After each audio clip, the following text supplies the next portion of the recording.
গতকালকে এক কাস্টমার ভাইয়া আমার কাছে এই Redmi 10 মোবাইলটা নিয়ে আসে। আইসা বলতেছে ভাই মোবাইলটাতে পাওয়ার আসে না, মানে মোবাইলটা চালু হয় না। তাই আমি ওনাকে জিজ্ঞাসা করি ভাই প্রবলেম কি হয়েছিল। তো উনি আমাকে বললো যে ভাইয়া এই মোবাইলটা নিয়ে আমি ওয়াশে ঢুকছিলাম গোসল করার জন্য। তো গোসল করার সময় বালতির মধ্যে মোবাইলটা পড়ে যায়।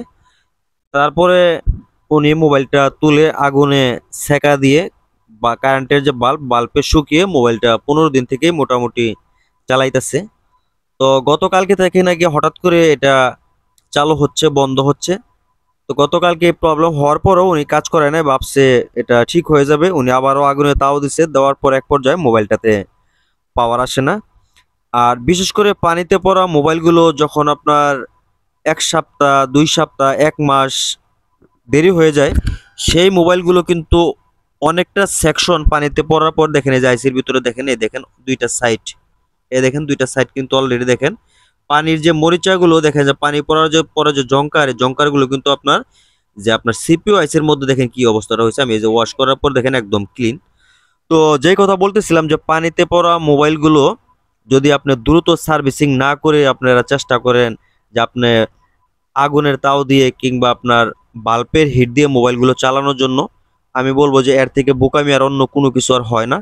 আপনি হাতে ধরে আপনার দামি ফোনটা আপনি নষ্ট করতেছেন, এর জন্য দায়ী একমাত্র আপনি। যে কোনো মোবাইল নিয়মে পানিতে পড়ার পর, পানি ঢোকার পর যত দ্রুত সার্ভিসিং করা যায় সেটা হচ্ছে বেটার।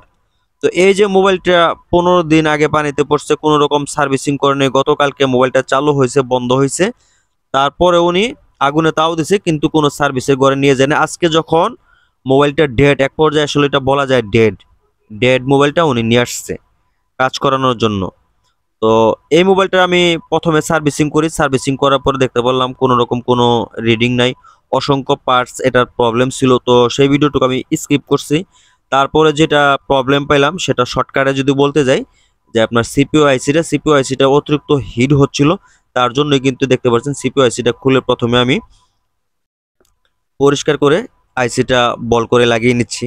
তো এটা বড় বিষয় না, বড় বিষয় হচ্ছে গিয়ে পানিতে পড়া মোবাইলগুলো যদি 10-15 দিন 1 মাস লেট হয়ে যায়, সেই মোবাইলগুলোতে আসলে থিনার লাগাতে ভয় লাগে অনেক সময়। কারণ হচ্ছে অনেক সময় দেখা যায় যে পানিতে পড়া মোবাইলগুলো চালু ফোনগুলোর মধ্যে থিনার দেওয়া মাত্র অনেক সেট ডেড হয়ে যায়।